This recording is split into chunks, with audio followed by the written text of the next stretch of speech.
আসসালামু আলাইকুম ওয়া রাহমাতুল্লাহ। সুধী দর্শক, দেশের প্রধান প্রধান জাতীয় দৈনিক পত্রিকার শিরোনামে স্থান করে নেওয়া আন্তর্জাতিক সমস্যা ও সংকটের মধ্যে আজ যা যা থাকছে: ইরান, ইসরায়েল ও যুক্তরাষ্ট্রের যুদ্ধের খবর তথা মধ্যপ্রাচ্য যুদ্ধের খবর, যুদ্ধবিরতির মার্কিন প্রস্তাব প্রত্যাখ্যান ইরানের, ভয়াবহ হুমকি ট্রাম্পের, তেহরান বিশ্ববিদ্যালয়ে জ্বালানি স্থাপনায় ব্যাপক হামলা যুক্তরাষ্ট্রের, এক রাতেই ইরানকে নিশ্চিহ্ন করার হুমকি মার্কিন প্রেসিডেন্ট ডোনাল্ড ট্রাম্পের, অনড় তেহরান, ইরানের ক্ষেপণাস্ত্র ভান্ডার নিয়ে গভীর অনিশ্চয়তায় ইসরায়েল, নিরাপত্তা সহযোগিতা জোরদারে একমত ইউক্রেন ও সিরিয়া, নিরস্ত্রীকরণ দাবি গ্রহণযোগ্য নয় হামাসের সশস্ত্র উইং।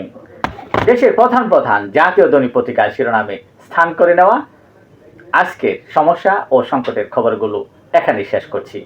আজকের মতো এখানে, আবারও দেখা হবে আগামীকাল ঠিক একইভাবে। সে পর্যন্ত অবশ্যই আপনারা ভালো থাকবেন, সুস্থ থাকবেন। আসসালামু আলাইকুম ওয়া রাহমাতুল্লাহ।